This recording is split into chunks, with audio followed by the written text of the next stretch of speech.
Welcome to the Business Education Centre, where we teach professional entrepreneurs, such as doctors, dentists, lawyers, accountants, consultants and retailers, how to achieve their mission for increased margin. In this video, I'm going to show you a quick 3-step formula that successful retailers use to increase their sales and profit. Okay, why should you watch this video and listen to what I'm about to teach you? Why is it important that you learn how to increase your store sales? There are 2 reasons every retailer needs to watch this video and listen to what I'm about to teach. The first reason is this: if you do not learn what I'm about to teach you, you will not succeed in your retail business, period. And what does failure mean for you and your family? It means you will not be able to achieve the level of success you desire. You will continue to live from hand to mouth, sitting in your store for 10 to 12 hours a day, and at the end of the week, not having enough money to restock your store, take a holiday, buy presents for your spouse and kids, or have the money to send your kids to university. But the main reason you need to listen to me is this: the retail environment is rapidly changing. New technologies and the internet have completely changed consumer buying behaviour. Entire retail categories are on the brink of extinction. Many books and entertainment retailers will cease to exist in the next few years. Many other retail categories will also cease to exist, or will cease to exist the way we know them. The scary news is, it could be your retail category. In the last few years, we have witnessed the disappearance of the UK high street. In town after town, many high streets have become ghost towns, as thousands of independent retailers close shop. It is not because people were not buying, people were still buying. Recession be damned, people will still eat. They will still wear clothes. The only difference is people's buying behaviour has changed. We now live in a new retail environment. In this new retail environment, old ways of running a retail store will no longer suffice. According to the Centre for Retail Research, online shopping is expected to reach $212 billion in Europe by 2014 and $306 billion in the US by 2014. This means a whole lot of people are going to be doing their shopping from home. This is why it's very important that you pay your undivided attention to what I'm about to teach you. Because if you learn what I'm about to teach you, you'll be able to achieve your goals no matter what the changes taking place in the retail industry. But if you do not learn what I'm about to teach, your store will end up with one of those dreaded signs.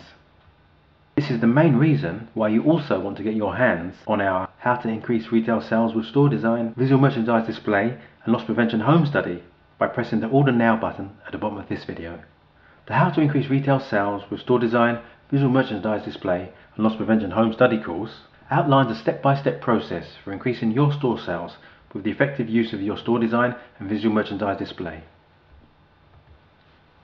It focuses on 4 retail fundamentals: how to attract customers, how to retain them for longer in the store, how to persuade them to buy, how to ensure they return again and again to your store. Those 4 pillars for retail success form the core of the How to Increase Retail Sales with Store Design, Virtual Merchandise Display and Loss Prevention Home Study course. Even if you decide not to buy the home study course, this video will give you enough information to start the process of increasing your store sales. I promise you this is not a sales video. This video contains pure content that will answer the question, why is it important that you increase your store sales and how to go about that process? Okay, imagine this scenario. What if your retail store was jam-packed to capacity every single day of the week? Imagine this scenario. What if you could increase your store sales by 18.7% without spending a single red penny on marketing? Imagine this scenario. What if you could reduce your store shrinkage by 84% in less than 120 days? Imagine this scenario. What if you could have customers flock into your store because of your beautiful store design and attractive visual merchandise display? Imagine this scenario.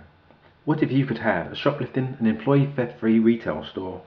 Sounds like a stretch? I used to think so too, until I saw it happen to many of my clients. You see, a few years ago I used to work as a store detective for Marks & Spencer's. For anyone watching this video who might not know this, Marks & Spencer's is one of the biggest department stores in the UK. As a store detective, I worked at different stores every few days to avoid being recognised by shoplifters. One day when I arrived for work in one of the stores, while being briefed by the person I was to take over from, a couple walked into the store, headed straight for the coat rack. The female took one of the coats, tried it on, and confidently walked past us. By the time we realised what was going on and tried to react, it was too late. They jumped into a waiting getaway vehicle and sped off. I was shocked. I could not believe what I had just witnessed. I thought to myself, how can someone do such a thing in broad daylight? But the answer was simple. They were able to get away with it because the coat was displayed right next to the entrance. It was a £900 coat. In one of the stores, Marks & Spencer was sharing the toilet facilities with Sainsbury's. So what shoplifters did was steal from Marks & Spencer, head towards the toilet, pass through Sainsbury's and escape. And they did the same with Sainsbury's. They steal from Sainsbury's, pass through Marks & Spencer and escape. If we noticed and stopped them, they'd just claim they're going to the toilet. Technically they were right, so we could not arrest them. Once in a while we got lucky. The really dumb ones will steal from us, then while passing through Sainsbury's, decide to steal from there, and in the process get caught. We did everything within our powers to get top management to come to grips with the fact that a large percentage of shrinkage in the stores was preventable. I'll argue that 84% of our shrinkage at Marks & Spencer was preventable. As a retail consultant, I have proved this hypothesis many times with my clients. I have continuously demonstrated to them that 84% of their shrinkage is preventable. The explanation the store managers gave for placing £900 coats at the entrance of the store was they wanted to increase sales. Well, this explanation puzzled me. I couldn't understand why the store managers were enduring thousands of pounds worth of losses, all in the name of increasing sales. I remember having a conversation with a store manager in London Coney. Picture this, right? The store in London Coney is literally in the middle of nowhere. The store had 3 entrances. Most of the times there are only 2 security officers plus me. There are times when I was the only security personnel in the store. And in this store, high-priced ticket items were placed right next to the entrance. On many occasions, shoplifters will drive close to the entrance, dash into the store, grab as much goods as they can and jump into a waiting vehicle. In my conversation with the store manager, I informed him that the locations of products made them vulnerable to theft. He responded that he did not make merchandising decisions. It came from head office. Why don't you inform your head office about the losses the store is incurring because of the merchandising decisions? I asked him. His response was the guys at the head office were professionals who knew about increasing sales more than I did. Although at the time I did not have the answers, I knew they were wrong. There had to be a better way of increasing sales. I must admit, at the time I did not know anything about increasing retail sales. However, I knew instinctively they were wrong. Stupid. I knew placing £900 coats at the entrance of a store with no security in the name of increasing sales was criminally stupid. And to add insult to injury, at the time Marks & Spencer did not even have EAS alarm at their entrances. But I had no means of proving my hypothesis at the time. So when I went into retail consulting, even though I was a loss prevention consultant, my entire focus was to answer the question, is it possible to increase retail sales without increasing shrinkage? After many years of training and consulting some of the most successful retailers in the world, I can say without a single shred of doubt that it is indeed possible to increase retail sales without increasing retail shrinkage. The obvious questions that will go through your mind right now is how? How do you increase retail sales without increasing retail shrinkage? It can be done when you have a trio of good store design, an attractive visual merchandise display, and effective loss prevention strategy. For the majority of retailers, store design means hiring a handful of builders or carpenters to knock together a few shelves. However, a beautiful store design is more than just shelves. In the same token, visual merchandising display is not just about placing merchandise on the store floor. Good store design and attractive visual merchandising display are first and foremost about a single word that every retailer knows. It is a word that is misunderstood by the majority of struggling retailers. A word that all successful retailers utilize very well. That word is conversion. Conversion is simply the ability to get someone to take out their wallet and give you money for the merchandise. Conversion in retail is 3 things. First, it is the ability to get someone to enter your store because of your store design and visual merchandise display that caught their attention as they walk past your store. Secondly, the ability to retain them for long in the store, again which depends upon your store design and visual display. For example, your store colour, your use of store space that facilitates easy flow and easy access to merchandise. Thirdly, your ability to persuade them to buy using contextual display, good lighting systems and creative display. When someone enters your retail store and you ask them, can I help you? What's the usual response? No thanks, I'm just browsing. The reality is, a large percentage of those people entered your store because something about the store caught their attention. Naturally, people don't like to be sold, but they like to buy. Therefore, the moment they are asked, can I help? Their natural instinct is if they said yes, they're going to be sold something they might not want to buy. which is one of the reasons why the How to Increase Retail Sales with Store Design and Visual Merchandise Display and Loss Prevention system was created to help retailers like you overcome those types of buying resistance. Many retailers are making a serious mistake of underestimating the difficulty of getting shoppers to part with their hard-earned money. Online retailers such as Amazon, eBay or iTunes have entire departments of hundreds of staff whose only job is to focus on their conversion process. They have their staff analysing the activities of each and every customer to their sites. You might think to yourself, but it's easy for them to do that online. We can't do the same thing in our retail stores. I'm telling you, there are formulae for conducting Amazon-like analysis in your retail store in order to understand your customers' buying habits. In the How to Increase Retail Sales with Store Design, Visual Merchandise Display, Loss Prevention Home Study course, I'll walk you through a step-by-step process for monitoring and analysing the activities of customers in your store, so you can tweak your store design, visual merchandise display, and above all, your selling process to better appeal to them and increase your conversion rate. Okay, just think for a moment how different a conversion outcome Victoria's Secret will have if when a woman enters any of their stores, instead of the staff asking, "Can I help you?" they ask, "You looking for something for a special evening? Would you like me to show you the best lingerie for someone of your age, shape, skin colour and look?" And the store assistant proceeds to explain to the woman the different types of lingerie that will look nice on her, why a certain type of bra shapes her breasts and cleavage better, how a particular type of underwear enhances her shape. Do you think after going through that exercise with 10 customers, they will not be able to close at least 5 out of every 10 customers they interact with? There are various other ways brick-and-mortar retailers can apply online conversion strategies to their offline business. Those strategies form part of the How to Increase Retail Sales with Store Design, Visual Merchandise Display and Loss Prevention Home Study course. Click on the Order Now button and order your copy now. Okay, last week I attended the Retail Business Technology Expo in Earls Court, London. Even for a professional, I struggled to understand the benefits of many of the conversion technologies that were on display. I can imagine how difficult it will be for a layperson to understand them. So as a part of the How to Increase Retail Sales with Store Design, Visual Merchandise Display and Loss Prevention Home Study course, I have dissected the best in-store conversion technologies, providing you the pros and cons of each one in order to enable you to make the right decision for your store. If you're watching this video and you're not attracting customers to your store and you're not increasing your store sales, it probably has nothing to do with what you believe the store problem is. The reason shoppers are not coming to your store has nothing to do with online shopping, your location or bad luck. It most likely has to do with your store design, visual merchandise display and loss prevention strategy. The How to Increase Retail Sales through Store Design and Visual Merchandise Display and Loss Prevention training system was specifically designed to teach retailers like you the art and science of designing a beautiful store, creating an attractive visual display, and implementing an effective loss prevention strategy in your store. The art and science of designing a beautiful retail store and creating an attractive visual merchandise display is about understanding one simple but fundamental truth. That truth is, human nature is the only constant. What do I mean by human nature is the only constant? What I mean is this. Human nature has not changed since the days of Caesar. We all buy emotionally, but justify our decision logically. That's a simple truth.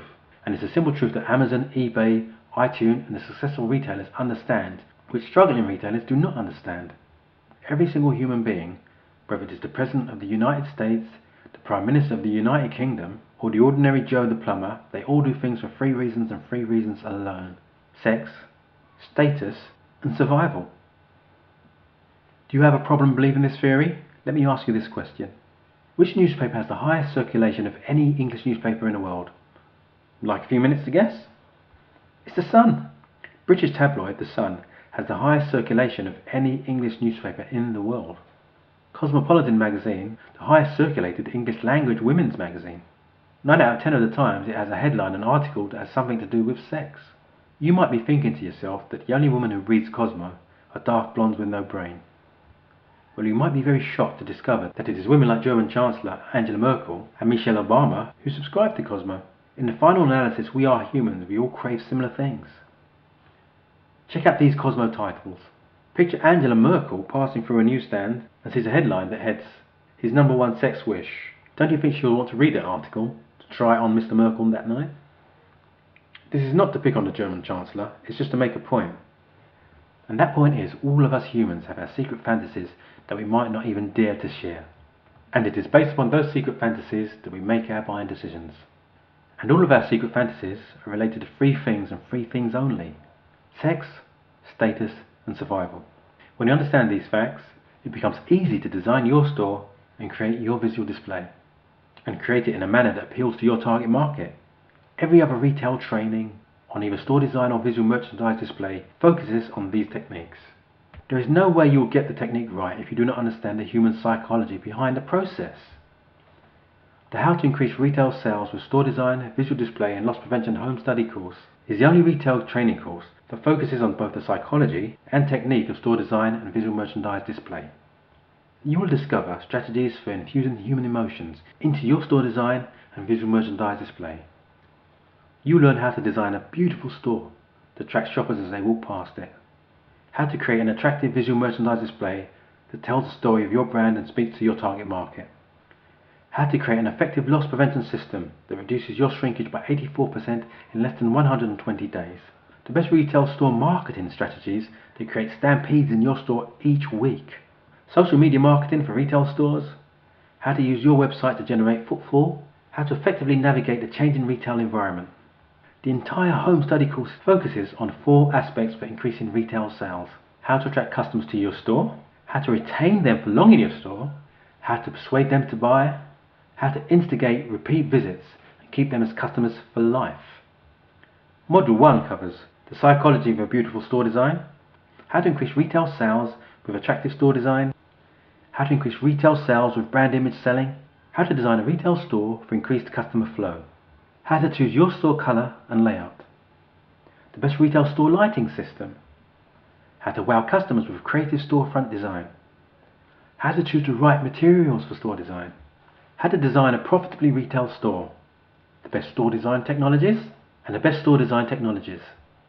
Module 2 covers the psychology of visual merchandising display, how to use visual merchandising to increase sales, challenges facing visual merchandisers, how to burst the price myth with creative merchandise display, the best merchandise display strategy, how to maximize display space allocation with creative display, the benefits of planogram software.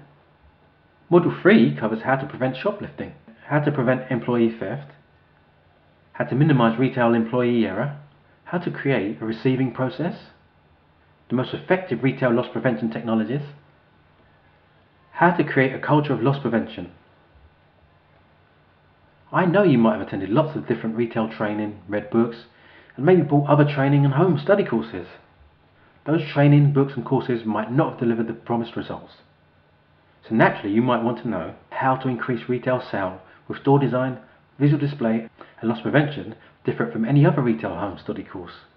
For a start, it is the only retail training system to ever combine store design, visual merchandise display and loss prevention.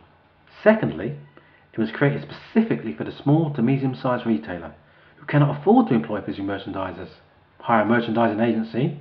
And thirdly, it is the only retail training to ever combine the physical, logical and emotional into the process of increasing retail sales. What other retail training and books miss is the human animal is a simply complex being. Without a proper understanding of the simple complexity of the human animal, it is difficult to serve them. You cannot attract customers into your store or persuade them to buy your merchandise if you do not understand their thought process. It's that simple. Who am I and why should you listen to me? I am the author of 21 books, including the best-selling book, How to Increase Retail Sales with Store Design and Visual Merchandise Display, How to Make Profit in Retail, Store Design Blueprint, Visual Merchandise Display, 84% the most effective retail profit strategies, and 8 other retail books. I have also written books in other business genres, as diverse as dentistry, accounting, law, and private medical practice. However, what I really bring to the table is practical experience. I am not a college professor, which seems to be the origins of many other retail consultants. Neither am I a recovering retailer. I've worked in the retail industry, the security industry, trained and consulted many of the most successful retailers in the world. I bring 2 things to the table that probably no other retail consultant and trainer has in the UK: practical experience, as a result of working, training and consulting the best retailers in the world. And I'm a business consultant to other industries. As a result, I'm able to deal with the subject matter from different angles. However, the most valuable thing you will learn from me is my marketing expertise. I was trained by a few of the best marketing and business coaches in the world. My theories are based upon proven marketing and sales strategies, and they've been tried, tested and implemented by the best marketing experts in the world. My retail strategies are those applied by the most successful retailers, and that's why they're successful. So click on the Order Now button to order your copy now. Have you ever wondered why shoppers pass by your store and go to your competitors? Why are some retailers able to sell the same made-in-China products 10 times the price it is sold for in your store? You were taught in retail training that the price of a product is determined by the cost of bringing that product to the market. It's a lie. The price of a product is not determined by the cost of bringing that product to the marketplace. The price of a product is determined by who is buying and how it is sold to them. Rolex watches do not tell time better than other watches. Neither is it costlier to bring a Rolex watch into the market than other watches. Yet the cheapest Rolex costs more than 100 times the price of its nearest competitor. Why? Because of who it is sold to and how it is sold. Would you like to learn how to design your store to attract truckloads of shoppers? Would you like to learn how to create an attractive visual merchandise display? Would you like to learn how to reduce your shrinkage by 84% less than 120 days? If your answer to any of the above questions is yes, click the buttons below and order your book now, so you can increase your store sales and increase your store profit margin. When I was conducting research for my books, I visited Harrods. I've heard a lot about Harrods but had not actually visited them. Now you can imagine my anticipation and apprehension at visiting one of the most famous retail stores, where royalty, Hollywood A-list stars, and who is who from around the world go shopping. In my mind, everything in Harrods was made of gold. I even bought a special outfit for the occasion to ensure I was in sync with the royalty and A-list stars. I was hoping I could catch a glimpse of Roman Abramovich and some of his billionaire friends, or some Saudi prince. However, instead of some Russian oligarch or Middle Eastern sheikh, what caught my attention was a bus. I had bought the identical bus for my son from Mazda. It was the same bus in the same packaging. An odd question popped into my mind when I noticed that bus. Why is it that the same bus, in the same packaging, probably made in the same factory in China by the same people, is being sold in Harrods for almost 3 times the price it was sold for in Asda? Asda sells toy bus. Harrods sells classy toy bus. Even if it's made in the same factory in China, that's the answer. There is a difference. That distinction is what you are going to be learning when you invest in the how to increase retail sales with store design, visual merchandising display, and loss prevention. What shoppers buy from Harrods is not their crappy made in China merchandise, but the experience they get from the process of buying. They pay for the beautiful store design, the attractive visual merchandise display, and the exceptional customer service they receive from the sales assistants.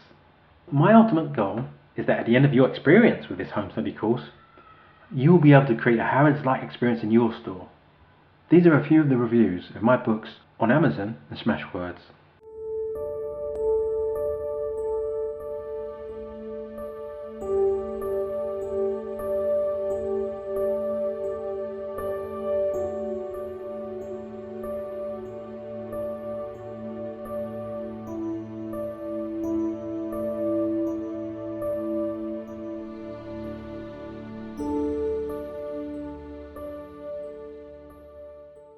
The above reviews and the dozens of other reviews about my books cannot be wrong. Click on the order button and learn how to increase your store sales now. As a token of appreciation for investing in my training, when you place your order right now, I'll provide you with a free hour of consultation with me personally. During the consultation, you'll be free to ask any question and discuss anything you'd like to discuss. Remember, no margin, no mission. Click on the button below to order your copy now and book your free hour-long consultation with me. Listen to what my clients have to say about me.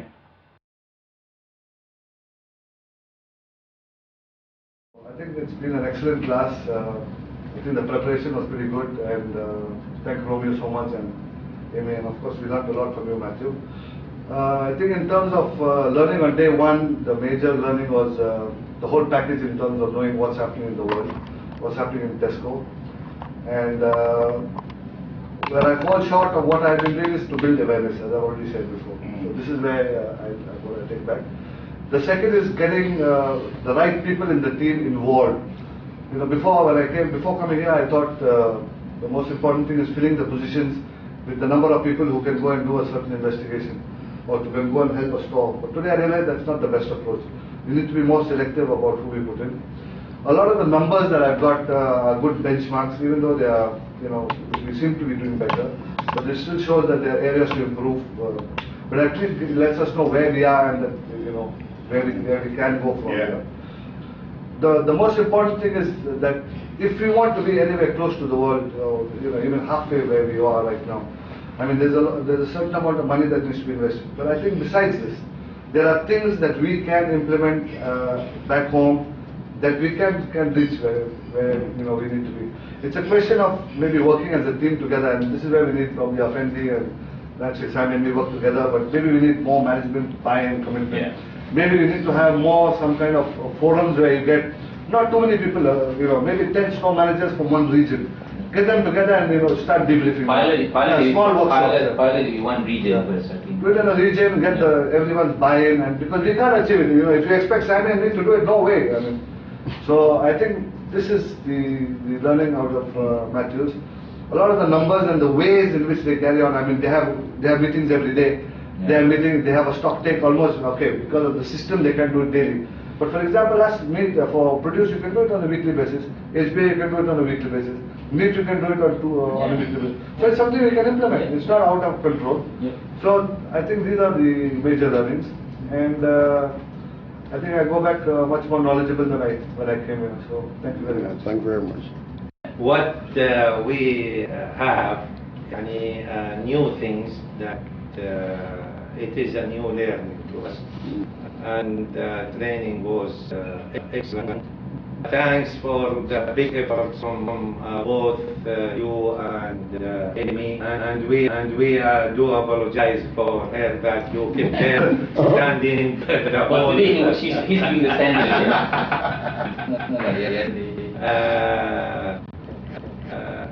The presence of Matthew, in fact, it added very big value to us, and we learned a lot of things that we are not implementing. But as Gary said, the system is helping them to implement a lot of things that we cannot do. But we promise that in the five coming years, we come back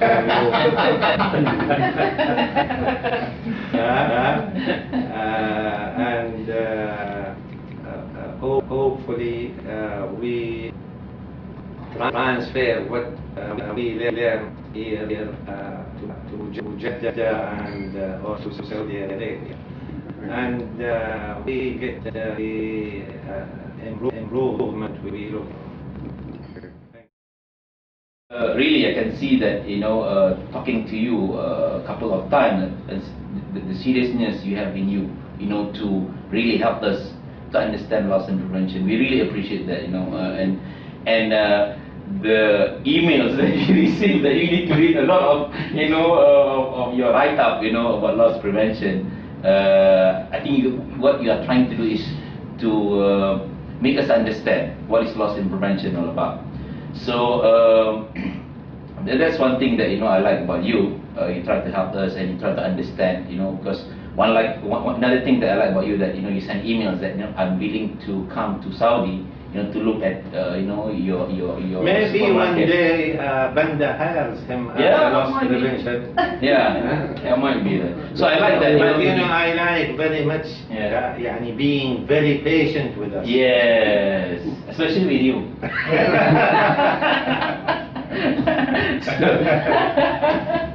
So the things that that's what I like about you, that you follow up, and you offer your services, so that on your own expenses, so that you can see that how serious you are, to go and help companies to understand loss prevention, right?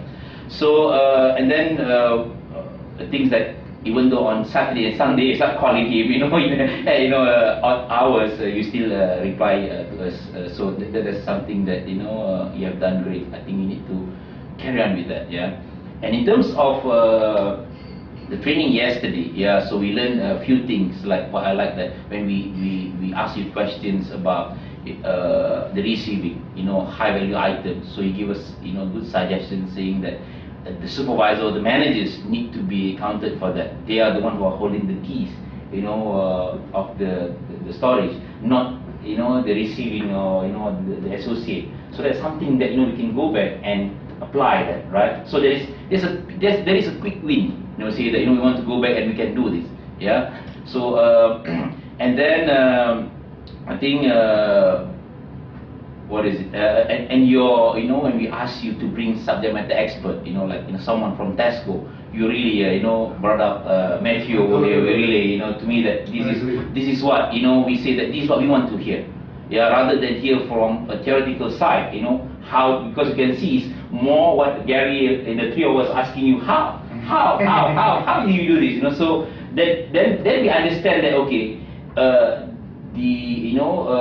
the roots of it is the, you know, the technologies that you have. You know, you can have all the data when you have the system, where we don't have it. Yeah. So, but we cannot say that, you know, we cannot go back that you need to purchase this. But what can we do now, you know, to minimize it? So that's something that, you know, is great. But overall, that, you know, we enjoy the sessions. Yeah. We enjoy, you know, being with you. That, you know, how serious you are. And he's trying to do something to show. I think one thing that you say, what can you bring back? What can we help you so that you can bring back and share with your, you know, your VPs? Click on the button below to order your home study course now and book your free hour-long consultation with me.